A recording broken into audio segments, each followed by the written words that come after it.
Buenas tardes, hoy vamos a hablar de las instalaciones fotovoltaicas como método de conversión de energía lumínica en energía solar.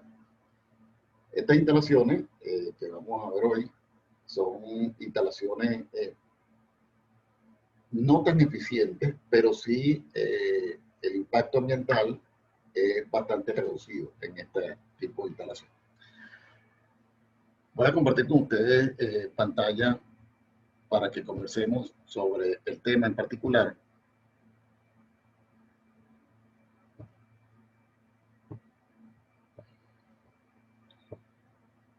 En cuanto a las plantas fotovoltaicas, podemos decir que es un método de conversión de energía que a través de la utilización de celdas fotovoltaicas, que vamos a ver cómo se fabrican este tipo de celdas, convierte en forma directa la energía lumínica en electricidad. Anteriormente les envié por el grupo de WhatsApp un documento, una investigación que se hizo sobre los procesos de fabricación de los paneles solares como tal.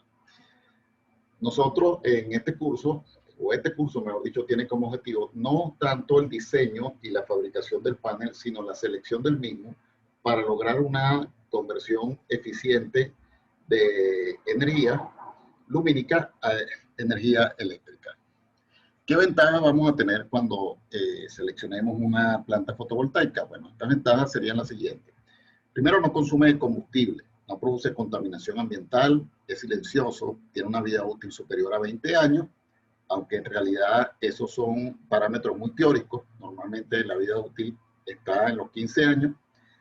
Es resistente a condiciones climáticas extremas, como granizo, viento, temperatura y humedad.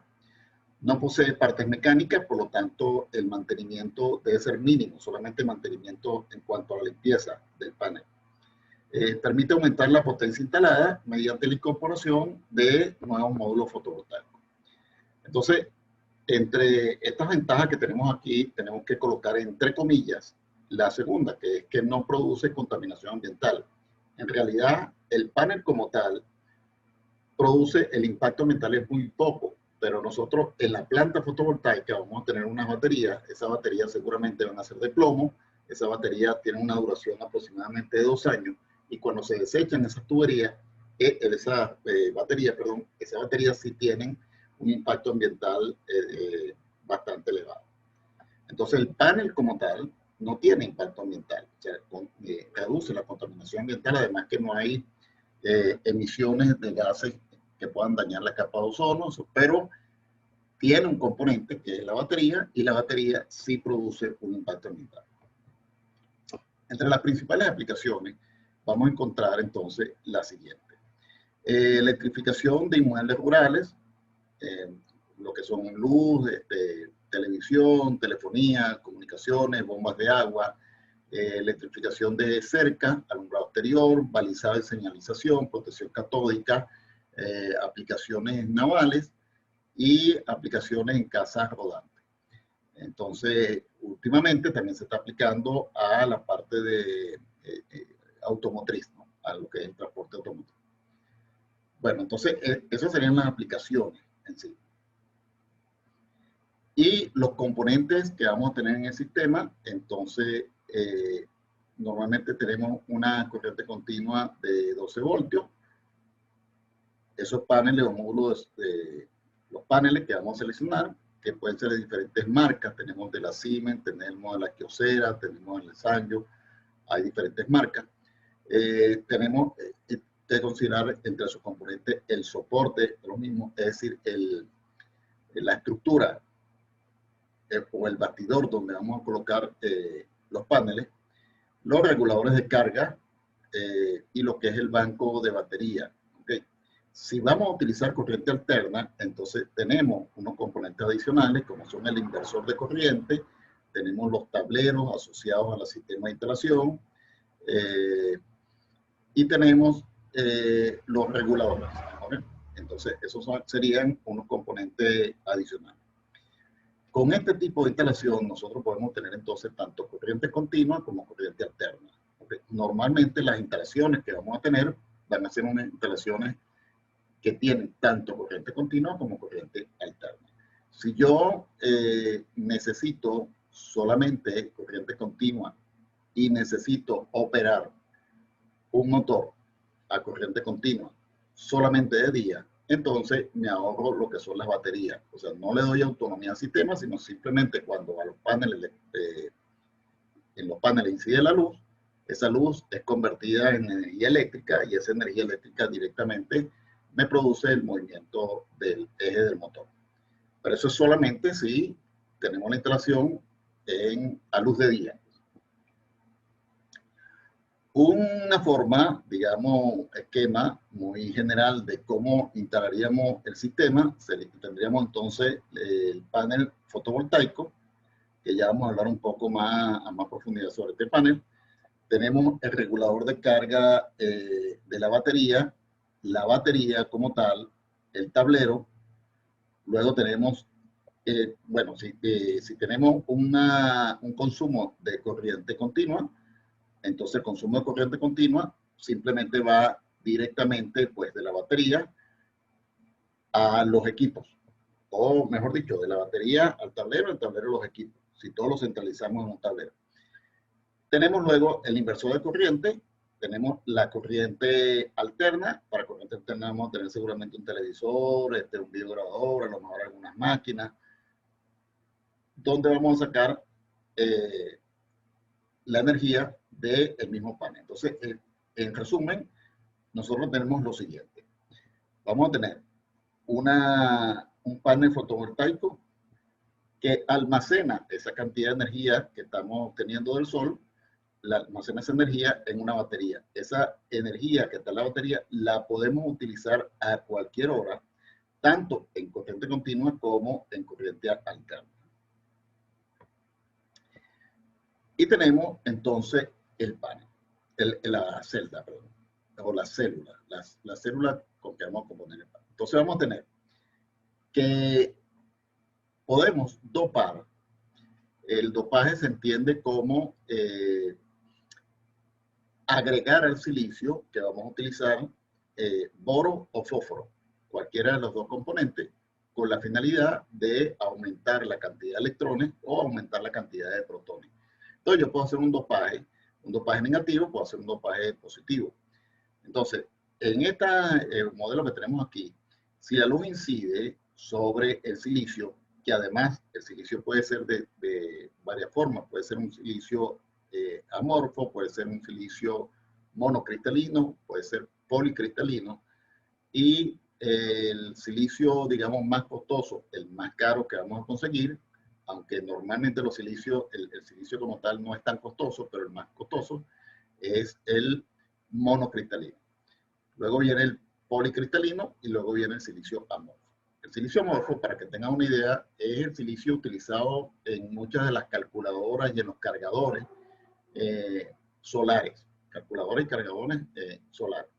Es un silicio de muy baja eficiencia, pero que podemos tener una energía, digamos, adecuada para el componente o el elemento o la máquina que tenemos que utilizar.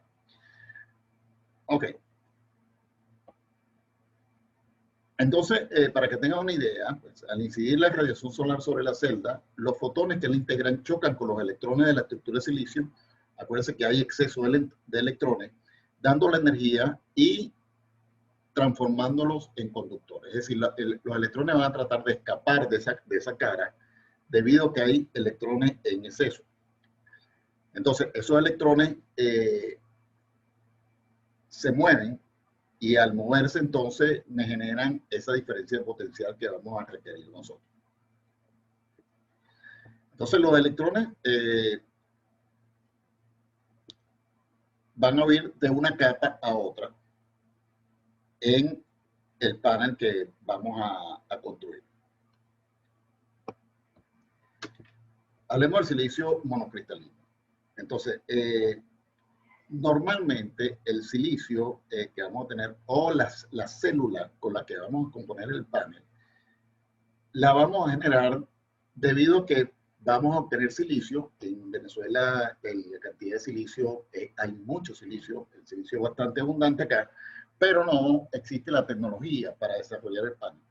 La tecnología consiste en nosotros calentar ese silicio a unas temperaturas bastante altas a través de hornos que son controlados. Ese silicio va a estar sometido, va a estar contenido, confinado en un molde, y a ese molde se le va a ejercer una presión bastante alta, de manera de compactar todo el silicio que nosotros tenemos en ese horno. ¿Qué va a ocurrir? Bueno, que vamos a tener entonces un cilindro de silicio compuesto, dependiendo del tipo de silicio que tengamos. Aquí estamos hablando del silicio monocristalino. Vamos a tener entonces un cilindro de silicio monocristalino. ¿Qué hacemos con esto? De acuerdo al documento que yo les envié, esto es cortado y lo vamos a cortar en obleas, ¿ok? En discos. Esos discos van a ser discos realmente bastante delgados, en el orden de 0.4 a 0.5 milímetros de espesor. Y este silicio va a tener una eficiencia aproximadamente del 12%. El silicio monocristalino, ese silicio monocristalino es el que tiene, digamos, una mayor eficiencia. Aunque en teoría hay documentos que dicen que hemos llegado a rendimiento de 24 y hasta de 30%, esos rendimientos que se han logrado son rendimientos de laboratorio. No es en paneles comerciales. Los paneles comerciales normalmente tenemos un rendimiento de 12%. El policristalino es el otro, digamos, tipo de silicio que vamos a obtener. Y el procedimiento de construcción es exactamente igual, ¿ok? Vamos a necesitar un horno de alta temperatura, una prensa que me genere una alta presión sobre un molde de silicio, cortamos en oblea, y esa oblea que estamos cortando la vamos a cortar, una vez que tenemos la oblea, la vamos a cortar en cuadritos. Cada cuadrito que se está generando ahí es lo que vamos a llamar una célula, ¿ok? Una célula también se le llama celda solar. Es un cuadrito mínimo. Imagínense un cuadrito diferencial del disco que estamos cortando. Este tipo de silicio policristalino o la celda fabricada con este tipo de silicio es de menos eficiencia que la que teníamos en el monocristalino. Entonces aquí normalmente la eficiencia puede llegar a 10%. El silicio amorfo es el de menor rendimiento de todo. Está en el orden de 5 y 7%. Entonces, ¿qué es lo que va a pasar? Que el silicio lo vamos a clasificar entonces de acuerdo a su arreglo cristalino. Mientras el arreglo cristalino todo es en una misma dirección, que es el monocristalino, entonces el silicio será más costoso. Tenemos entonces tres tipos de silicio: el monocristalino, policristalino y el silicio amorfo. Ok. Entonces, existe un proceso de fabricación del módulo. Ese proceso de fabricación del módulo está mucho más completo en el documento PDF que les envié anteriormente en el grupo de WhatsApp. Vamos a hablar entonces del proceso de fabricación. Prueba eléctrica y clasificación de la celda. Acuérdense que la celda es el cuadrito pequeñito que estamos cortando para pegarlo o conformar el panel solar. Interconexión eléctrica de las celdas entre sí. Eso serían las etapas del proceso de fabricación. ¿Cómo lo fabricaríamos si tuviéramos, digamos, la industria para fabricar este tipo de panel? El ensamblaje del conjunto, que es la colocación de las celdas soldadas entre capas de plástico encapsulante y láminas de vidrio y plástico.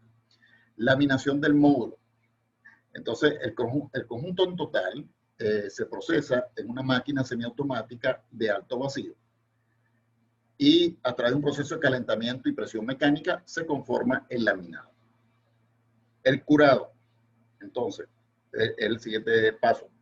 El laminado es procesado en un horno de temperatura controlada en la cual se completa la polimerización del plástico encapsulante y se logra la perfecta adhesión de los distintos componentes.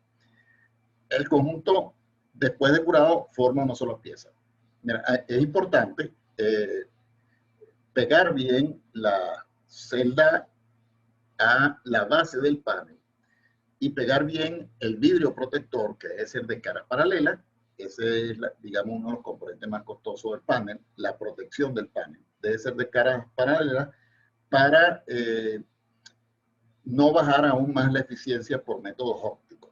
¿Okay? Es decir, para que la reflexión, el proceso de refracción de la luz sea un proceso igual para toda la superficie del vidrio. Este laminado y la polimerización del plástico se hace, digamos, por método de fabricación bastante fino, de tal manera que no queden películas de aire que me cambien el índice de refracción de la luz cuando penetra entre los dos medios, cuando pasa entre los dos medios. Ok. El enmarcado. Se coloca primero un sellador elástico en todo el perímetro laminado y luego los perfiles de aluminio que forman el marco. Ese sellador elástico es importante porque el aluminio, que es el marco de protección, va a estar sometido a cambios extremos de temperatura. Es decir, cuando está todo el día bajo el sol, tiene una temperatura elevada, cuando está en la madrugada, tiene otra temperatura. Entonces hay procesos de dilatación. Esos procesos de dilatación pueden hacer que el marco se rompa. ¿Okay? Entonces, debería haber una junta de dilatación adecuada. El enmarcado, como estaba mencionando ahorita, entonces se coloca ese sellador elástico en todo el perímetro laminado y luego los perfiles de aluminio que forman el marco. Se colocan los terminales, los diodos y la caja de conexiones y se coloca y se realiza, la prueba final. Esa prueba final normalmente es realizada en laboratorio a una temperatura de 15 grados centígrados, que es más o menos la temperatura estándar de laboratorio, y en la que se van, y las condiciones del laboratorio son las que se van a colocar en las hojas de especificaciones de los paneles fabricados. Entonces, una vez que tenemos el panel, probamos pues los módulos fotovoltaicos en sí. Debemos medir y observar lo siguiente: las características eléctricas operativas, el aislamiento eléctrico a 3000 voltios de corriente continua, los aspectos físicos, defectos de terminación, etcétera. Normalmente esto se hace por una inspección, se le hace una inspección visual, la resistencia al impacto, la resistencia a la tracción a las conexiones y la resistencia a la niebla, a la salina y a la humedad del ambiente. Esta resistencia al impacto que se hace en los módulos normalmente son resistencia tipo Sharpie, son unas pruebas especiales de laboratorio que se hace para medir la resistencia como tal, ¿no? La resistencia a la tracción de las conexiones, esos son pruebas de tracción que se están haciendo al material con que se están haciendo estas conexiones. Se estudia el comportamiento a temperaturas elevadas por tiempos prolongados, por lo menos 100 grados centígrados durante 20 días, para ver cómo se comporta dicho panel, y la estabilidad al ciclado térmico. Es decir, como le dije anteriormente, vamos a estar expuestos a temperaturas elevadas y a temperaturas bajas. Entonces, ¿cómo se comportaría el panel en estas dos condiciones? Estas son pruebas de laboratorio que tenemos que tomar en cuenta cuando estamos construyendo el panel. Y hacemos unas curvas. Esas curvas que vamos a hacer son las curvas características del panel. Por ejemplo, aquí estamos viendo la curva de corriente versus tensión, ¿ok? Del panel. Si pueden notar acá, esto no es una recta horizontal exactamente, pero más o menos se comporta de manera igual la corriente para un cierto rango de voltios, ¿ok? O de tensión de operación. El gráfico que estamos viendo acá tiene un cierto punto de operación, como podemos ver aquí, que es para máxima potencia. Entonces vamos a tener una corriente de máxima potencia y una tensión de máxima potencia. Ese sería el punto de operación del panel. Ese punto de operación lo vamos a tener mediante esas curvas características que tenemos nosotros. Esto es un ejemplo simplemente, ¿no? De cómo es la curva Fíjense que no hay ningún tipo de escala, no tenemos, simplemente es algo muy representativo.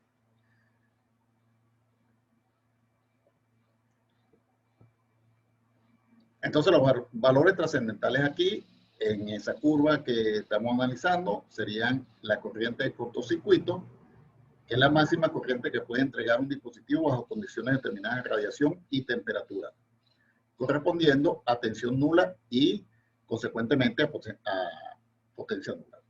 Cuando hablamos aquí condiciones determinadas de radiación y temperatura, eso quiere decir que vamos a tener para un panel diferentes curvas características.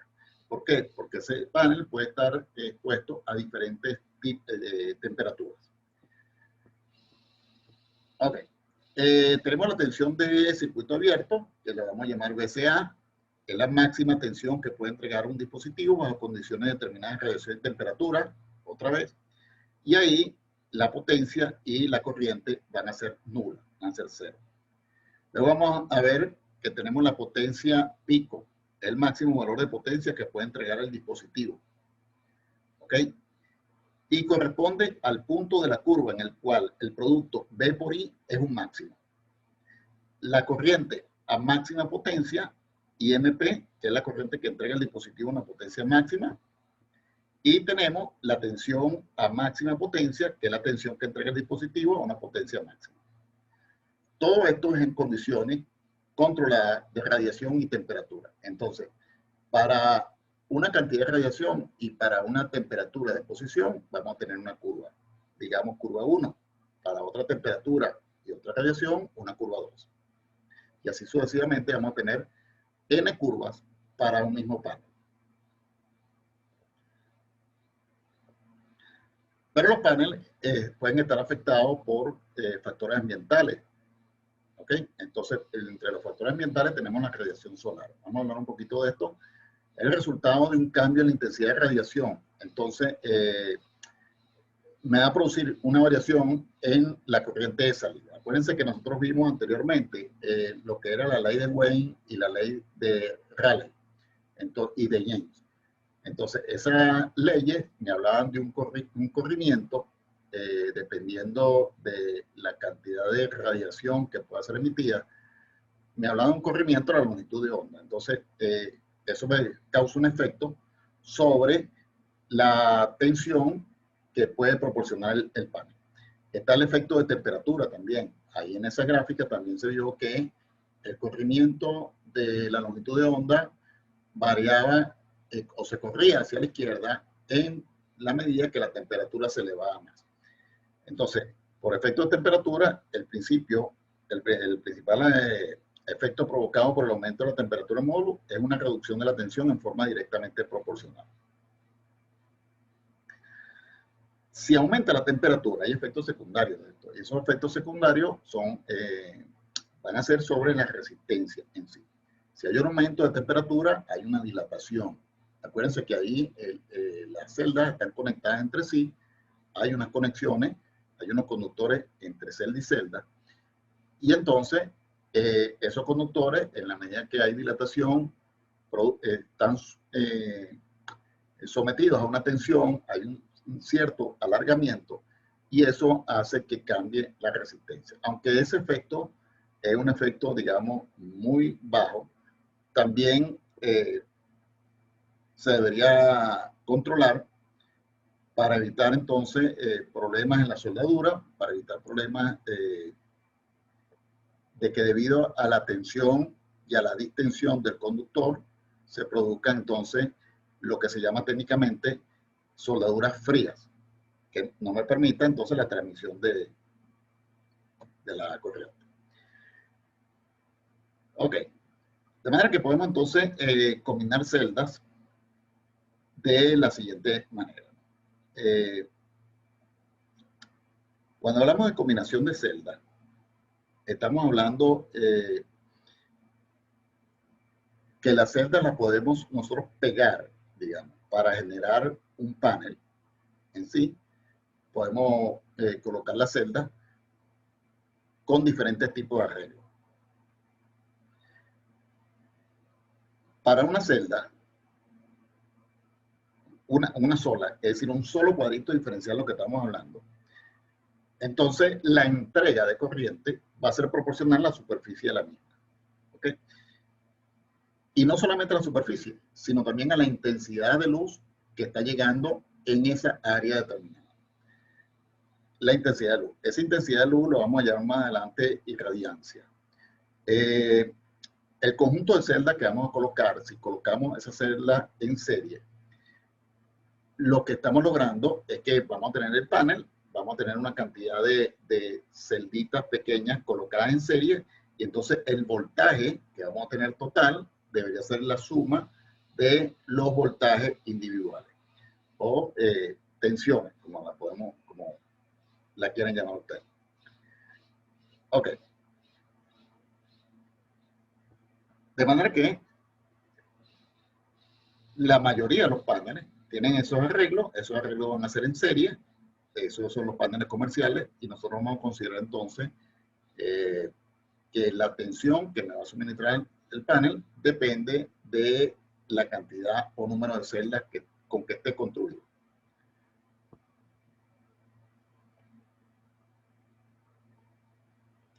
Cuando hablamos de crear las curvas características del panel fotovoltaico, hablamos de condiciones de laboratorio, pero normalmente un panel no está en condiciones de laboratorio, sino que lo vamos a tener en condiciones de campo. Entonces, al tener en condiciones de campo, deberíamos hacer algunas correcciones. Por ejemplo, la curva IB corregida para las condiciones ambientales reinantes, la IB que estamos viendo, es una información necesaria para seleccionar el panel y ver si el panel me trabaja de manera adecuada en el sitio donde lo vamos a instalar.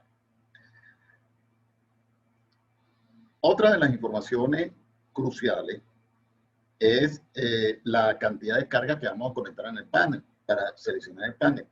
Para eso tenemos que hacer entonces para hallar la cantidad de carga a conectar, tenemos que hacer un estudio de la demanda.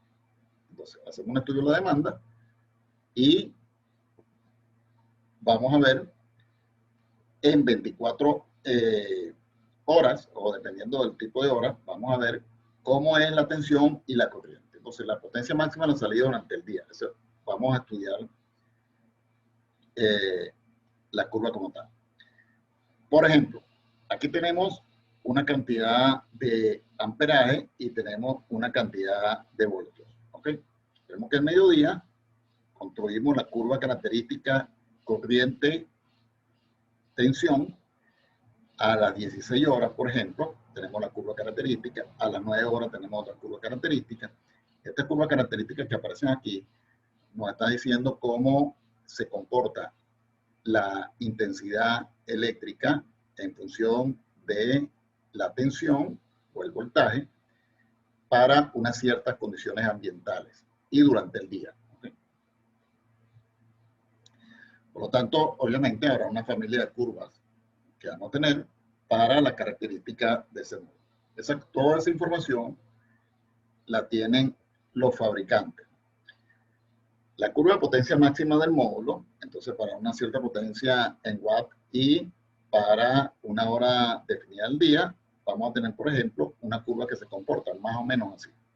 Entonces podemos decir que en este caso que tenemos aquí alrededor del mediodía, 2:30 a la 1 de la tarde, por ejemplo, es donde vamos a tener un consumo de potencia máxima, o mejor dicho, la potencia máxima general. Normalmente al mediodía vamos a tener entonces la potencia máxima del módulo. Esa potencia máxima del módulo que me puede suministrar el módulo, que es cuando el sol le está pegando, digamos, fuertemente.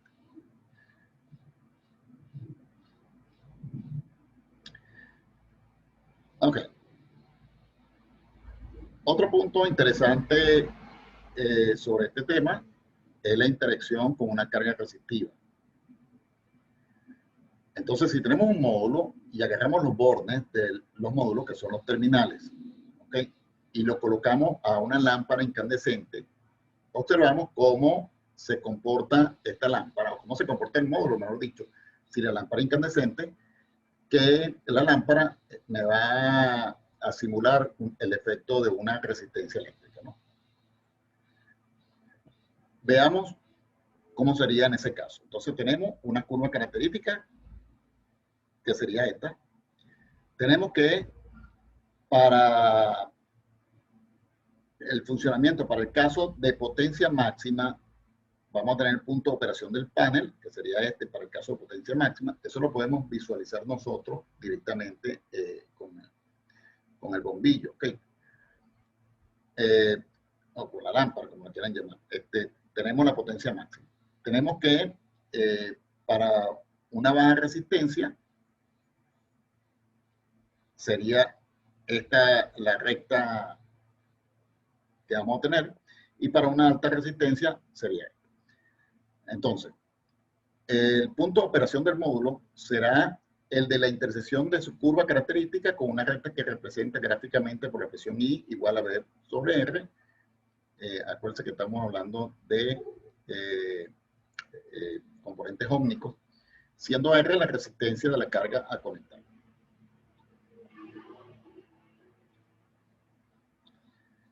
Ahora, la interacción con una batería, entonces agarramos igual los terminales de la batería, los terminales del panel, y entonces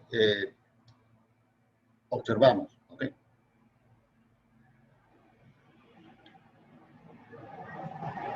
Tenemos que para una cierta temperatura, ¿ok? Unas ciertas condiciones de carga, de radiación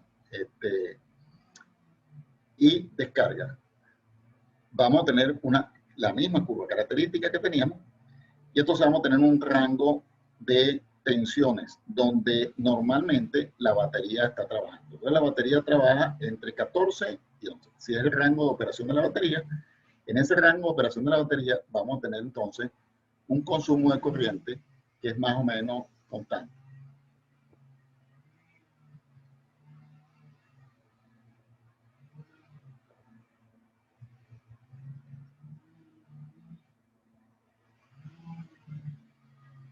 Aquí tenemos otra gráfica donde se puede apreciar entonces, como lo estábamos haciendo anteriormente, para un cierto rango, cómo se comporta y a una cierta hora del día, cómo es la variación de corriente en función de los voltios.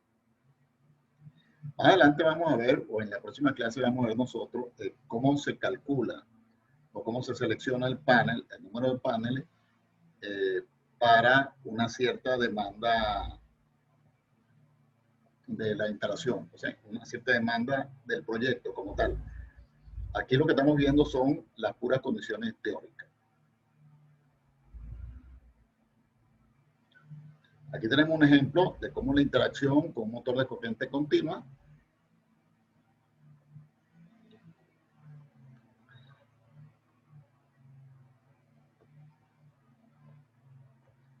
y cómo sería entonces un flujo lineal de la línea de montaje. Entonces tenemos el sistema fotovoltaico, el regulador de carga, la batería. De la batería vamos a tomar corriente continua. Si tenemos almacenada una batería, invertimos la corriente y tenemos la corriente alterna. Entonces eso sería, digamos, un sistema lineal.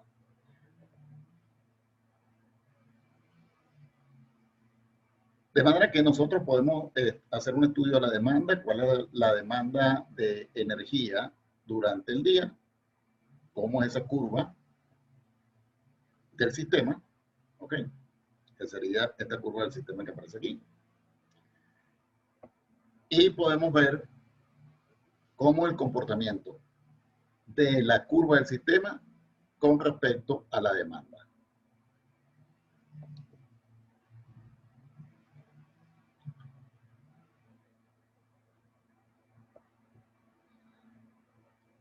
Vamos a mencionar un caso muy superficial de cómo sería más o menos un diseño, aunque repito, vamos a ver en otra clase el diseño completo de esto, ¿no? Ejemplo, empezamos definiendo para un caso pequeño cuáles son las cantidades, por ejemplo, de lámparas fluorescentes que vamos a tener, cuál es la potencia de esa lámpara, qué estimamos que debe el tiempo que van a estar prendidas durante el día. Entonces, por ejemplo, tenemos 2 lámparas fluorescentes, 20 vatios, esa es la potencia, 3 horas por día, igual a 120 vatios por hora por día. ¿Okay? 2 lámparas fluorescentes de 15 vatios, 3 horas por día también, 90 vatios hora día. Tenemos una TV y un sistema, digamos, de estos sistemas de monitoreo de cámara de seguridad. Entonces vamos a suponer que estas sean las características: 120 vatios de hora por día, 360 vatios hora día. Microondas, 800 vatios, un cuarto de hora por día. ¿Okay? Sumando todo esto, en este pequeño ejemplo, vamos a tener 770 vatios hora por día.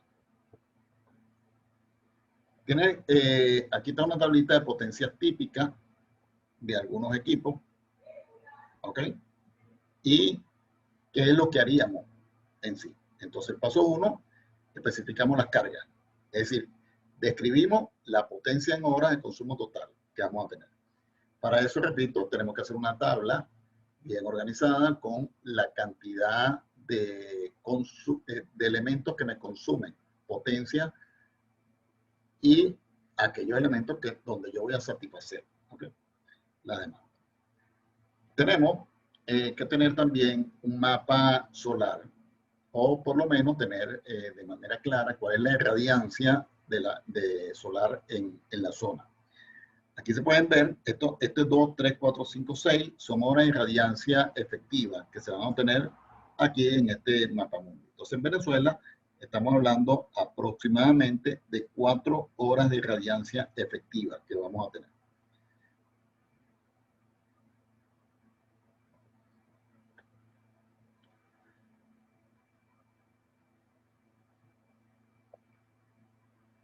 Ok. Para este ejemplo, entonces, los módulos fotovoltaicos son normalmente medidos a 25 grados centígrados. Y el nivel de radiación solar de 1, ¿ok?, vatio metro cuadrado. Una hora solar pico es un índice de radiación solar promedio diaria normalizada a este valor. Por ejemplo, en 60 watts de radiación solar en un periodo de 12 horas. Eso sería igual a 5 horas pico. A multiplicar la potencia del módulo fotovoltaico por este número, nos permite hacer una comparación simple de las cargas aplicadas al sistema. A ver, ya tenemos la tablita de consumo. Esa es la potencia. ¿Ok? Estas 5 horas de radiación efectiva se pueden obtener de este mapa solar directamente. Por ejemplo, si por aquí, estos serían 5 horas efectivas. Por aquí también serían 5 horas efectivas. Aquí en Venezuela, más o menos tenemos 4 horas efectivas. Entonces, pudiéramos, si colocamos el panel aquí, pudiéramos decir que tenemos 4 horas efectivas de radiación solar. Es fuerte, pues, donde el almacenamiento va a ser más eficiente. Tenemos además la cantidad de amperes que vamos a tener por módulo fotovoltaico para esta marca en particular, la Kyocera. Estos serían ya especificaciones del fabricante. Este sería el modelo KC187, por ejemplo, serían los modelos. Y estos serían los voltajes que son capaces de darme y el consumo en amperaje. Fíjense que el consumo en amperaje es bastante bajo. ¿Cómo vamos a dimensionar el sistema? Entonces, vamos a necesitar ciertos datos. La tensión nominal del sistema se refiere a la tensión típica con que operan las cargas a conectar. Se deberá además distinguir dicha tensión si es alterna o continua. ¿Se acuerdan del gráfico que habíamos visto anteriormente, donde teníamos que saber si íbamos a alimentar tanto alterna como continua? Porque si es así, necesitamos entonces un inversor de corriente. Tenemos la potencia requerida por carga, por la carga, la potencia que vamos a demandar como tal en el proyecto. Si los equipos que vamos a tener son equipos de comunicaciones, ¿ok?, para el caso de instalaciones de comunicación, esos equipos requieren potencias importantes.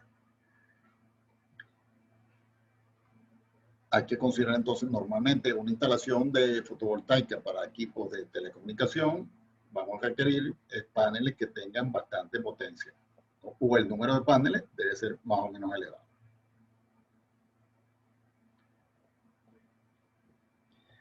Necesitamos saber las horas de utilización de las cargas, ¿ok? Que como ya dijimos, eso hay que identificarlo. Cada equipo, cuántas horas va a trabajar. Necesitamos la localización geográfica donde vamos a instalar la planta. ¿Por qué? Porque necesitamos la latitud, la longitud y necesitamos la orientación del panel. Necesitamos, con la latitud y la longitud, vamos a orientar el panel en el sitio donde lo vamos a instalar.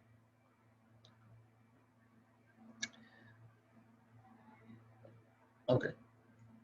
¿Cómo vamos a tener seguramente baterías para almacenar energía? Necesitamos saber cuál es la autonomía prevista. Cuando nos referimos a autonomía prevista, nos referimos a que qué pasa si de repente hay un evento bíblico y hay 3 noches de oscuridad de manera continua. Entonces necesitamos un panel, un sistema fotovoltaico que sea autónomo por 3 días completo. Entonces, a eso se refiere la autonomía prevista. Esa autonomía, si no tenemos luz solar durante 3 días, las baterías tienen que ser capaces de mantenerme el sistema funcionando por 3 días.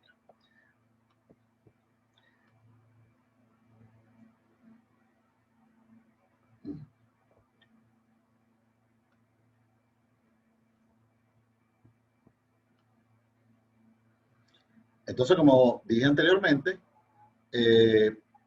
vamos a identificar la carga de corriente continua en primer lugar y luego consideramos la carga de corriente alterna, ¿no? Entonces, la carga de corriente continua, el consumo que vamos a tener, vamos a necesitar, además de la corriente continua, la corriente alterna, para finalmente nosotros hacer una suma total, una suma global de qué es lo que tenemos como demanda total de energía. Es decir, todo lo que tenemos como corriente continua, ¿ok? Más lo que vamos a tener con corriente alterna. Más adelante vamos a ver qué es lo que dice la norma sobre estos equipos de inversor de corriente y reguladores de voltaje, porque tenemos que multiplicar la carga que vamos a tener por un factor de seguridad para satisfacer bien la demanda, para no quedarnos cortos. Por eso lo vamos a ver cuando hagamos los cálculos en sí.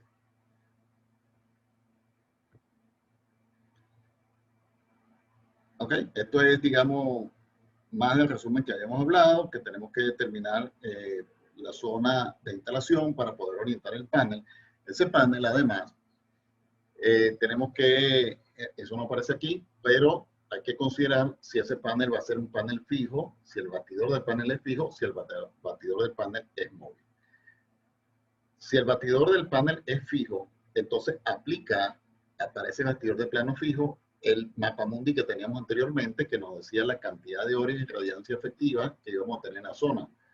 Pero si el panel es móvil, es decir, si el panel va siguiendo la trayectoria del Sol, tenemos que diseñar el bastidor de tal manera que el panel gire y vaya siguiendo la eclíptica que genera el Sol con respecto a la Tierra. Entonces hay un cálculo adicional que hay que tener ahí si vamos a colocar paneles móviles. Obviamente que vamos a aumentar la cantidad de energía que nos va, si lo hacemos móvil, comparado con uno que sea fijo. Pero fijo es mucho más barato. ¿Okay? También vamos a calcular el banco de batería. No voy digamos, entrar en lo que es el cálculo de batería como tal, porque eso lo vamos a hacer en el proyecto que lo voy a presentar en la próxima clase. Pero sí quiero decir que la capacidad de la batería viene dado por este factor que aparece aquí, 1.66, o lo podemos calcular. Una de las formas, porque además que hay diferentes formas de calcular esto, de acuerdo a las escuelas de diseño. España tiene una forma, Francia tiene otra forma, Inglaterra tiene otra forma. Entonces, que los resultados van a dar más o menos iguales, pero son diferentes investigaciones. Entonces, una de las formas que podemos tener es esta, donde la capacidad del banco de batería viene dada por 1.66 por la demanda total de energía que vamos a tener por los días de autonomía. Entonces, días de autonomía, demanda total de energía y 1.66, que es un factor. Eso nos va a dar, al final, cuando lo calculemos, una unidad. Esa unidad es la cantidad de ampero hora que vamos a tener. Esa es la autonomía. Ese es cuando ustedes, por ejemplo, tienen la pila de un celular. Esa pila del celular tiene una cantidad de miliampero hora de autonomía, ¿okay? Que es lo que va a estar el celular, digamos, prendido. Mientras más ampero hora tenga, la pila es de mayor duración. ¿Ok? Eso sería entonces la, digamos, clase introductoria de lo que son paneles fotovoltaicos. Cualquier duda, comuníquense conmigo y nos vemos la próxima clase.